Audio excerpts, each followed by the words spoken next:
Welcome to Spiritual Insights for Challenging Times. I'm Ellen Barron, and I'm so grateful you've chosen to spend your time here with me today. I believe that a spiritual path is the way to navigate life's challenges with greater wisdom, courage, and peace. So, join me today as we start this journey together.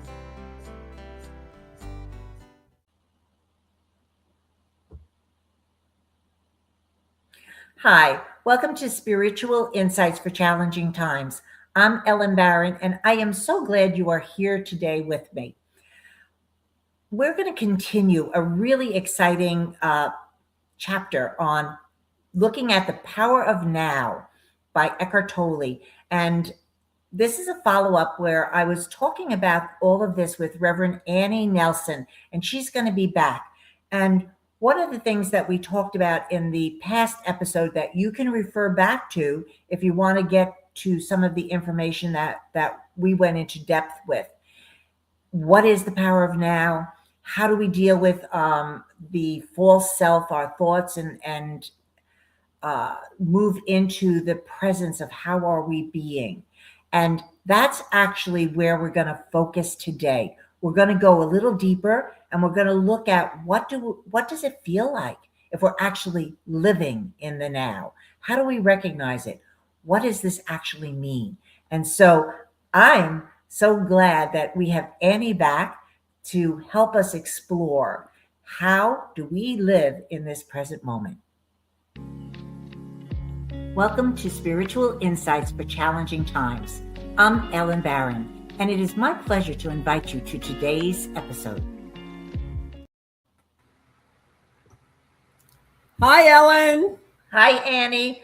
Welcome back. It's so good to have you. I have been loving this topic because I think it's timely.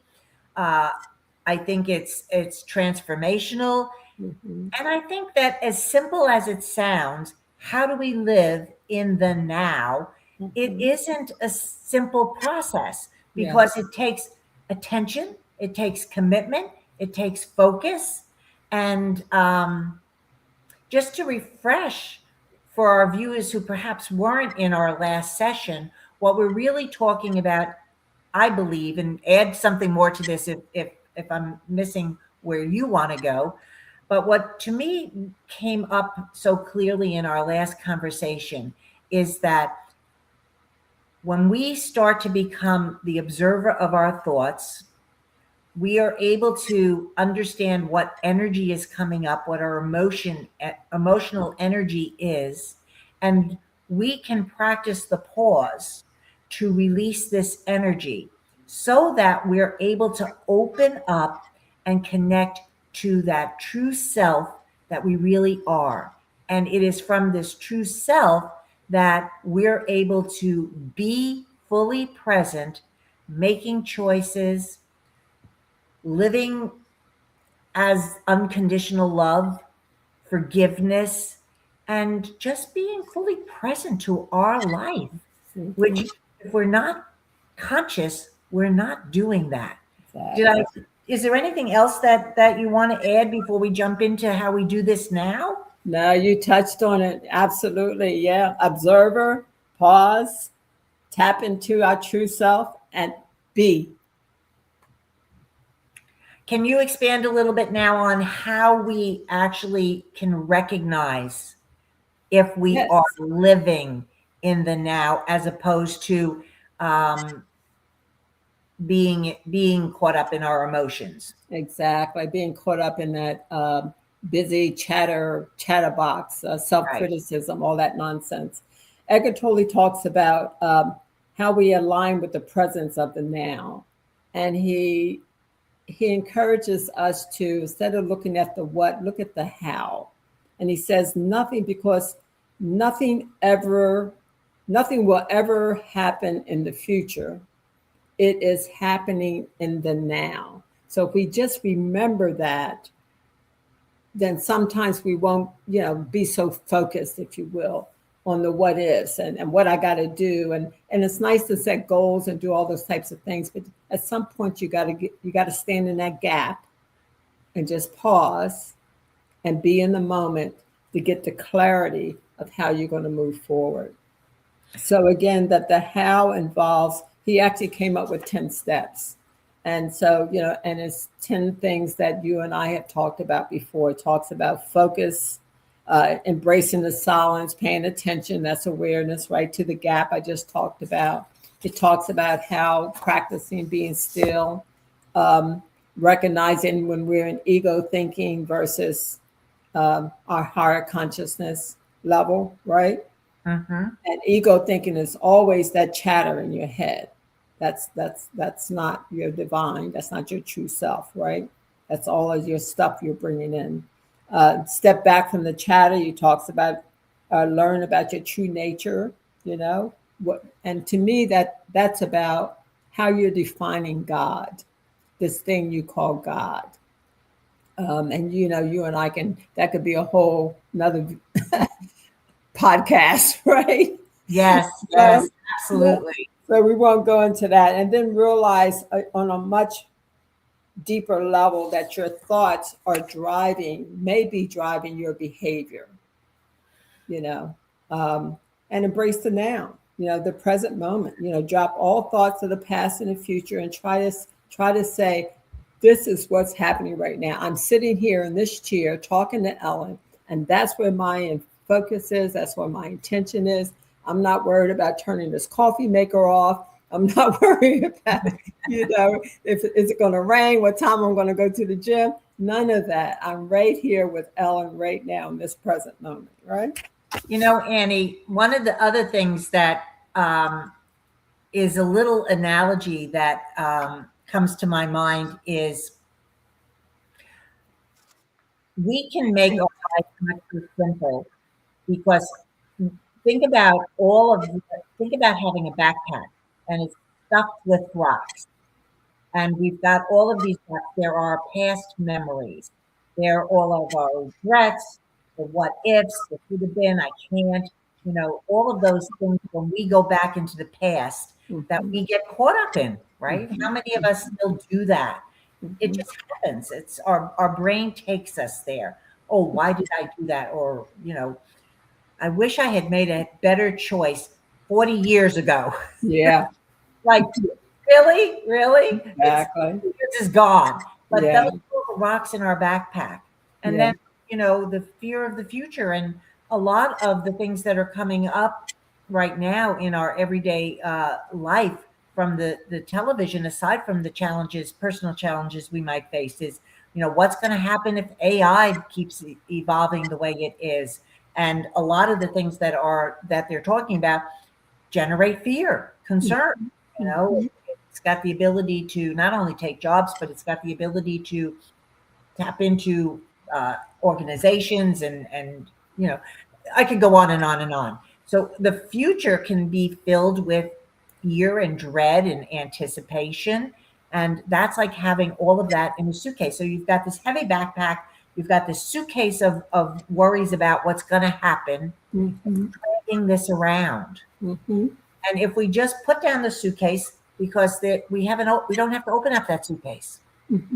The backpack with the rocks, we can put that down because those rocks are old stories.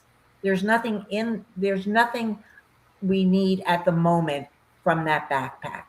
And by releasing the past and releasing the future, we're able to take that breath. We're able to step into this present moment and say, you know what? I can be fully here now. I don't have to be running around in my head about the past. I don't have to be anxious about the future. What I can be here present knowing is that in this present moment, everything is perfect and fine. Yeah. I know for myself, sometimes when I start to get caught up in the worry about the future or those other things in the past, then when I stop and I look around, I have to admit to myself that, maybe things aren't what my best and craziest vision might have been or something like that, but everything is really fine. Yeah. I'm okay. I'm good. And that can be the starting place. Yes. That can be the starting place where I start to say, okay, here I am, consciously awake and aware. that everything is good right here and right now. And that starts to bring us peace. Yes. That starts to create the comfort. That Yes. starts to actually bring joy, right? Mm-hmm. Absolutely. Yeah, I like the way you did the living in this physical universe. You know, our humanity, the things that we allow to capture our attention. You know, just trying to do everyday life. You know, and so having setting an intention or being aware of these activities that are going on is, like you said earlier, it's the first step. So for me, what I do when I get all those distractions or whatever, right? In order to get focused in the now, I have a deep breathing exercise because I do my meditations and my prayers in the morning. But like you said, life happens during the day. Stuff started coming in. So for me, I have found that when I do deep breathing, when I actually take a pause, I don't care if I'm in a car with someone or if I'm walking, whatever.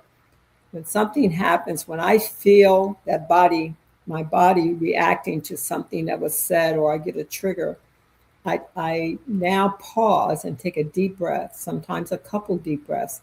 And what I found, Ellen, is when I'm taking a deep breath and paying attention to my breathing, there is no thoughts. You know, people should just try that. There is no thought. It just shuts down. I mean, you just go blank when you're breathing and really paying attention to your breath. And then when I come out of that, I seem to have a little bit more clarity. I can either just ignore what's being the trigger, or I can decide to look at it later, or I can decide to fix it in that moment so it doesn't become a problem later.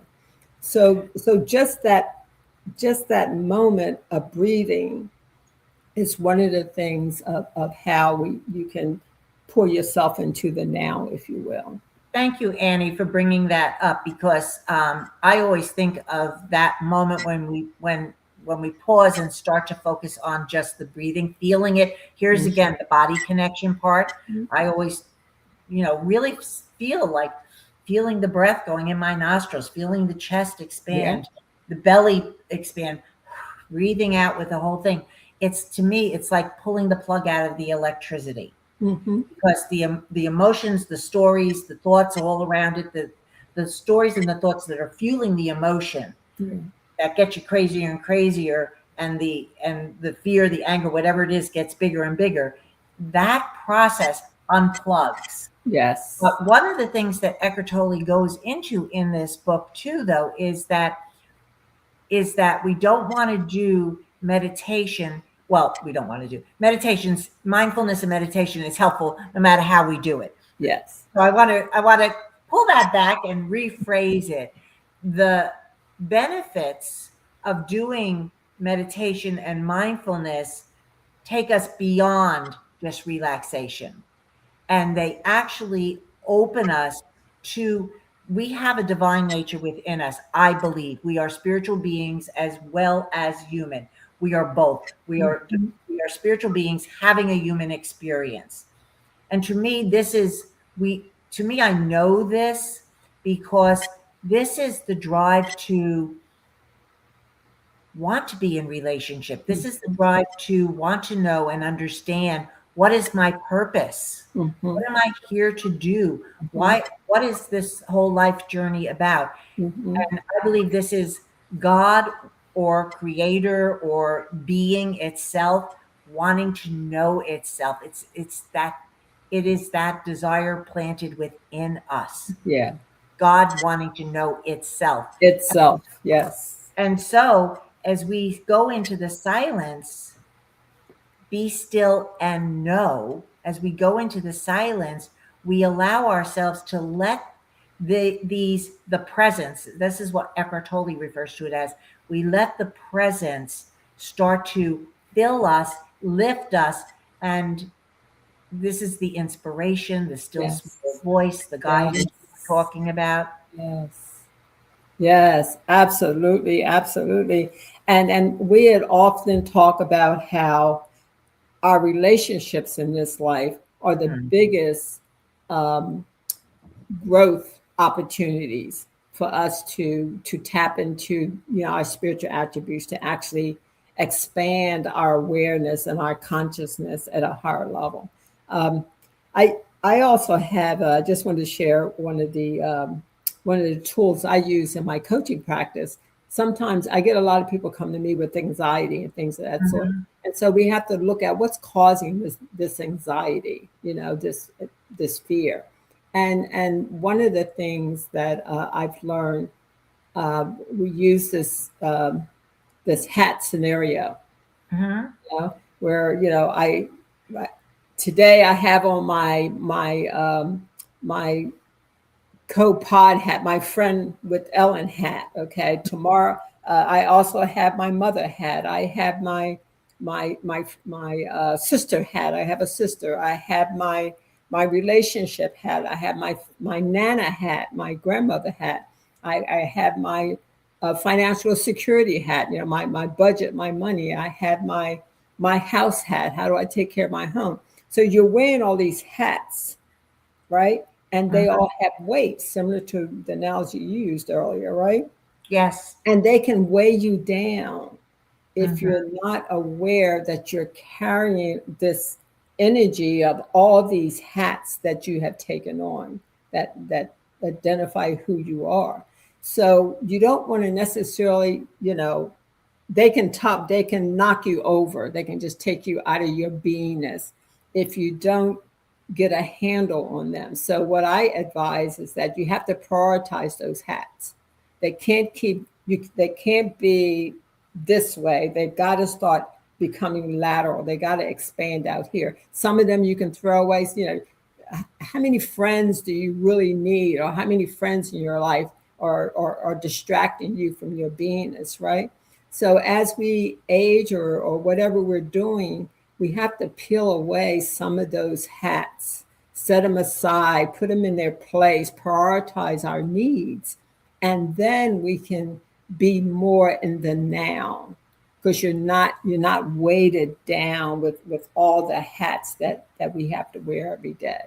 So that's one of the scenarios. And then, of course, we have to spend time digging into each one of those hats and how much energy, we're back to energy, how much energy each one of those hats is using. How can you breathe? How can you think clearly? How can you use all of your imagination and abilities when you're just weighted down with all your energy is going toward all of these different hats?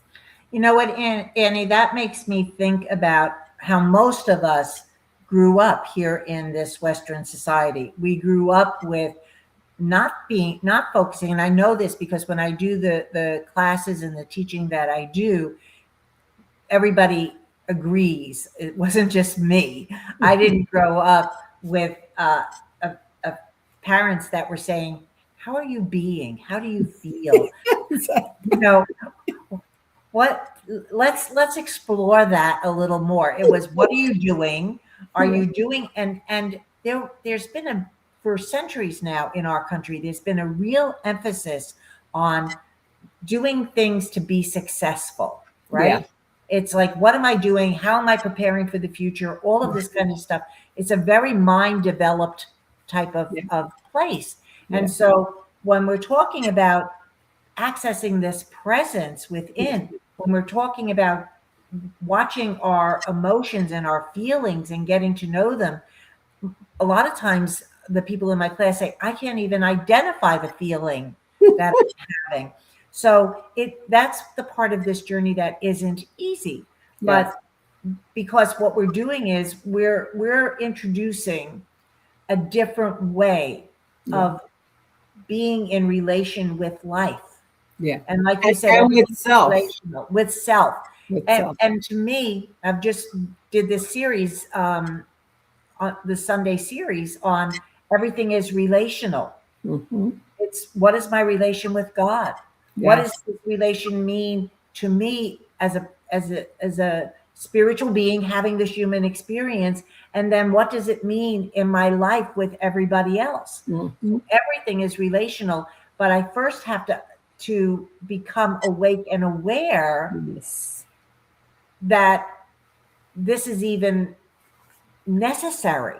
Exactly. This is even necessary. So I'm not caught in just reacting to life. Exactly. And that gets back to setting intentions. Yeah. And again, that's a point of choice. What am I choosing to pay attention to today? Everything can't be important. Everything everything can't be fixed right now.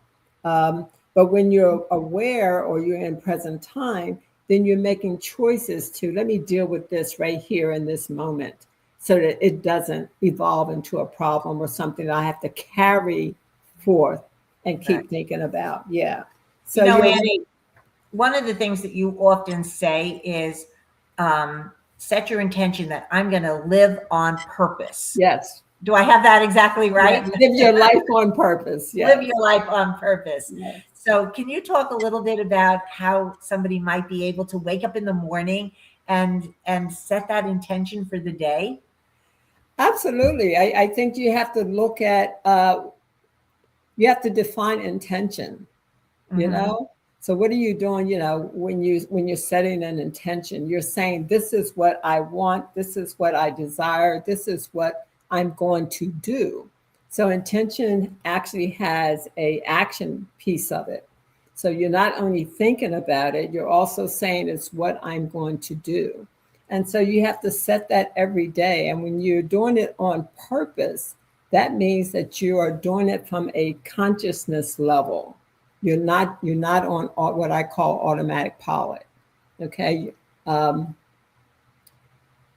Live your life on purpose means that everything that you do has value to yourself and to others. I'll often share with people, when you're reacting to certain things, we have to be careful that our ego is about survival, right? Right. And so we have to make sure that in the process of survival, we're not harming others. Let me put it that way. And so when you're doing things on purpose, you're very intentionally moving in a direction where you want something, results to appear valuable without harming another. So it's just a level of awareness in your day. So when I close out with that, that's all I'm doing, reminding people, just be aware, be awake and aware. Annie, I like to wake up in the morning with setting an intention. I do that consciously also, because often what would be the normal thing would be to wake up and start to say, okay, what do I have to do today? Mm-hmm. What's on my calendar? What do I have to do? Mm-hmm. So, and then if I'm starting there, I'm already setting a tone for the day that's going to be in perhaps anxiety, perhaps like, how am I going to get everything done? All of those kind of things. But if I instead wake up and say, my intention today is to be filled with love, joy, and peace, knowing that everything that I need is here already, that I can be totally present and do the things that are mine to do. Yeah. And the difference. Yes, tell me. Yeah, and the difference there is that you're not setting goals, right, where you're getting attached to outcomes or you're thinking about results. You see the small. I do, because it goes back to what you were talking about with being, instead of doing, instead of doing my to-do list, which in all honesty, when I get up and I make my coffee, I do look at my calendar and I look at my to-do list, because I do make a to-do list, because otherwise, to me, that's different though, because that's being responsible. Yes. That is, that's the beautiful part about what we're talking about with spirituality here, is spirituality allows me to be consciously responsible for the choices, decisions, and the things that I'm there to do, instead of just being like the mouse on the wheel, spinning. Oh, I've got to do this, I've got to do that. I can remember and be responsible and make my to-do list, which helps me so I don't things don't fall down the crack and get forgotten, because I'm with you on that one. I'm with you on that one. So Yes. there's something rewarding about crossing off my to-do list. It's like, Absolutely. okay. Absolutely. So yes, the human part is important. It is important. It's important to nourish our body. It's important to be aware of our feelings. It's important to feed our thoughts with positive affirmations. Yes. Because we can retrain our brains. Yes. So that we're not locked in this limitation, fear, and anger. Mm-hmm. So yes, showing up, it's both. I like to think that the divine that we're talking about, this true nature that we're talking about, which has within it the attributes that you discuss in that monthly Sunday deeper dive. Yes. How do we connect to these attributes that are already present within us? So that is to me the divine part. We have these attributes already there: strength, wisdom, love, imagination. Trust. Thank you. Wisdom. All of those things are already present within. But if we are over here in just our humanness, we are not connecting to the power that they have. Exactly. I totally agree. Totally agree. So waking up and not talking about your to-do list first sets you in a mind, to me, that is more open and expansive, but allows me to, so here's my divine, and the divine lifts that human part of me. Yes. The divine lifts me to be a better human. Exactly. Better human. To-do lists are good to manage your life. I mean, we're not saying any of this is right or wrong. And that's part of the spiritual journey too, as we get out of this right or wrong mindset, right? But that to-do list is there for a reason, and it serves a purpose, and it's all good. Right. But your spiritual essence, the lessons you have learned, is to be flexible with that to-do list. It's not to get attached to results, right? To be able to see the possibilities if you don't get everything checked off. You see what I'm saying? Not get stuck or start criticizing yourself because you didn't finish the to-do list. That's where your spiritual essence steps in. Annie, I have always liked to have a lot of things going on. Mm-hmm. It's just kind of always been the case. As you can see, even in the things I do, doing the Sunday services. Now I want to do a podcast. I love interfaith. I want to bring that, what we were doing in our center, I want to bring that back. Yeah.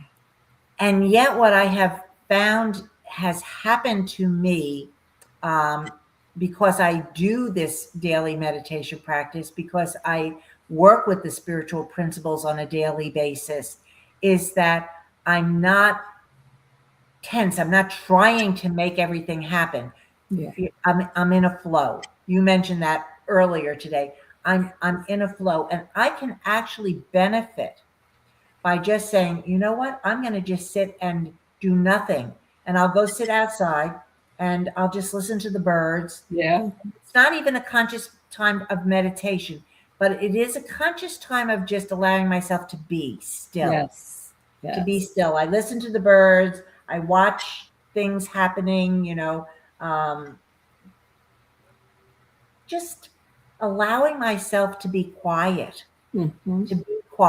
because that energizes me now in a different way. Mm-hmm. That energizes me, that when I actually sit down, I'm sitting down and doing the things that I want to do from a place of strength and peace and calm, as opposed to a crazy energy. Exactly. Yeah. Yeah.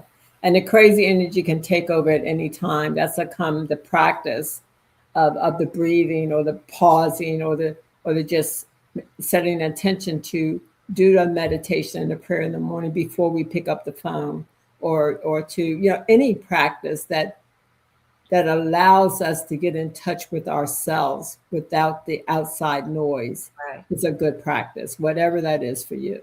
And you know what, though? A lot of people I know struggle with that. They struggle with waking up and saying, I really don't have time. And I understand some of us have, children and early job. You have to get to work, like you shared with me when you were in your business life. You had to be at work at what, 5 o'clock in the morning. Yeah. Which is to me a little bit of an early start. So got up at 4 to be at work by right. 6. Actually, so often people will say, she doesn't understand. Mm-hmm. How are we going to work that time in? And you and I have been talking about our early morning practice. Now, I was an interior designer for 30 plus years, but I didn't start my work until 10 because I could choose to start my work until 10. So I always had the morning for this, running, exercise, meditation, all of those kind of things. But I also understand not everybody has that luxury. Mm-hmm. So I think it's important to say it doesn't have to happen at a particular time. But I think to maybe say it doesn't, maybe you have to wake up and the baby's crying or something is calling you instantly, like at 4 o'clock to be ready by 5 o'clock. Maybe you don't have that built in half an hour to sit peacefully. Mm-hmm. Mm-hmm. But building it Yes. into your routine. Is it a lunchtime break where I can then sit and do what I just said? Even if it's just sitting for 5 minutes. Right. And breathing and connecting and relaxing so that we can connect to our divine self. Maybe it's at the end of the day, when you're in a very busy work life or family life. Maybe it's at the end of the day when the children are to bed and the dinner's done and, all of the excitement, and just allow yourself to find a spot to sit and read something and maybe do a little meditation. Mm-hmm. Because the truth of the matter is, I think of it this way.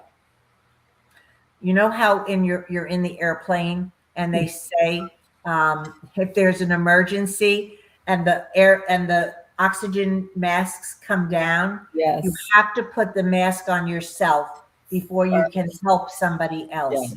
And to me, this is what the spiritual journey is. That if we haven't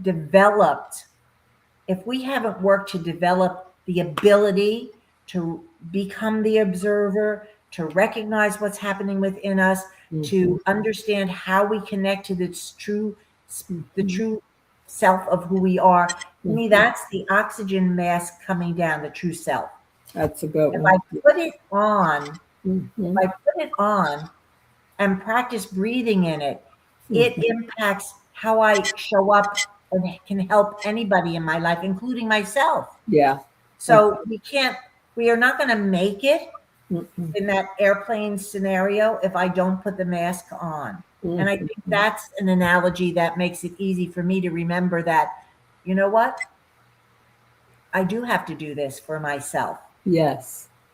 Yes. Self-care, whatever label you want to put on it, you got to find that time. And you can, just like we find time for everything else. We're back to the analogy with the hats. You got to prioritize. Right. You got to prioritize yourself within all of those hats that you're wearing and all the busyness of your life. There has to be some moments for you to breathe. Otherwise, you're suffocating and you're wondering why you're having this dis-ease. You wonder why you're having these problems. You wonder why you can't think clear. You wonder why you can't solve problems. You wonder why your life is running out of control, because that self-care, those moments that you take for self are so critical to bringing that peace and harmony that you're seeking. Yeah. And the other thing that comes to mind is I talked about, getting rid of the excuse that I don't have the time to do it, because that's really what it is. It's an excuse. Think about how many people who have the busy life still manage to get the exercise in. That's true. Or manage to do the things that are they put an importance on. There you go. I know for myself, and I've had situations where I said, if this was really important to me, I know who I am. Exactly. It would be happening. It would be happening. It was really important. If I'm dragging my feet it's not that important. Yeah. And what I'm trying to share with everybody is we don't realize all the Mhm. time how important the spiritual practice is to living a life that frees us from pain and suffering. Let's go back to Eckhart Tolle right now, because what he talks about in this false self Yeah. is that it is where we have pain and suffering. And this is Exactly. not just Eckhart Tolle. Mhm. Buddhism tells the same thing. The Buddha said, you know, life is pain and suffering. And he Mhm. wasn't being bleak about that. What he was saying is, if we are not awake and aware, we Mhm. are living a life that is Mhm. filled with pain and suffering. Yeah. So it always comes back to being awake and aware, which takes practice, which Yeah. takes a commitment, which takes, even if we just start with 5 minutes, Exactly. start with 5 minutes of finding the time.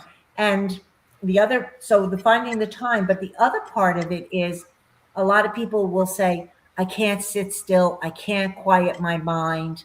Can we talk a little bit about that? Do we have to really know how to make our mind really still?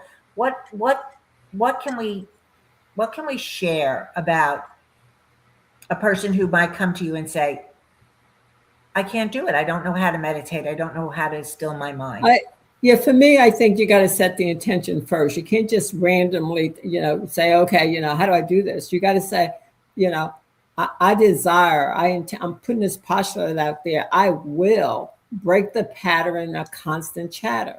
And once you put that out there and set the intention, then you purposely, you know, do that. And there's different, everything's different for everybody. That's what we said earlier, right? So mine's is breathing. Maybe learn a breathing exercise. Do like you just said, pause for 10 minutes in your day and become self-aware and do some self-care things. All of those types of things will help break this pattern of constant chatter that is not serving your highest good.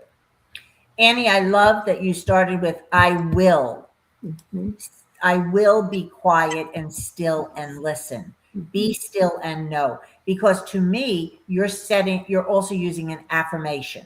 Yeah. And one of the things that science has told us right now with quantum physics is that we can reprogram our brain to by not allowing ourselves to stay stuck in fear and limitation, but Yes. instead by saying, I can, I will, I am able. You're affirming that you are already there. It's already present. Absolutely. I do the 12 power. I do I am to the 12 powers every morning. I am faith. I am wisdom. I am imagination. I am zeal. I am life. I am will. I am understanding. I am love. I am order. And I release all fear-based thoughts. Oh, Annie, that's a beautiful place for us to start wrapping up our conversation today. Where, and I hope everybody who's listening um, wrote that down, or can just simply go to our website and look at what these 12 powers are, because Yes. for Annie and myself, Powerful. we use them Powerful. and they're powerful. They're very, very powerful spiritual tools. Mhm. So I would like to remind our listeners that making time, setting your intention, making that a priority to connect to the presence within us. That Mhm. is really what we're talking about in our quiet time. It isn't, to me, it isn't really completely quieting the brain. We might have thoughts coming through, and that's okay. We Yeah. welcome them without judgment. Oh, Yes. this thought came through. Mhm. Whoop, there we go. Back Yeah. to focusing on the presence. Yeah. I So you don't have to have nothing. That's a hard place to get to. It is. You just aren't caught up in the to do. You're Exactly. caught up in the being. Or Oh, the results. right. You're not caught up in the to do it or the results. You're just sitting there allowing yourself. That bird that sang Yeah. was so beautiful. Yes. The I feel the breeze. Yes. Isn't this, I'm welcoming this. This feels so pleasant in this moment, touching my skin this way. Those are things we want to be in that place of neutral. Yeah. I'll call it neutral. And so I invite our listeners to explore this present moment more as a spiritual tool that can Yes. change everything. Absolutely. Yes. I leave them with the Eckhart Tolle quote of nothing ever happened in the past. It is happening in the now. Oh, thank you so much, Annie. And thank you, all of our listeners today. I hope that you will join us in this journey of practicing the now. Mhm. Thank you for spending your time here today. I hope that this episode was insightful for you, perhaps even offering some actionable steps. Leave a comment in the chat box. I would love to connect with you. And join us again.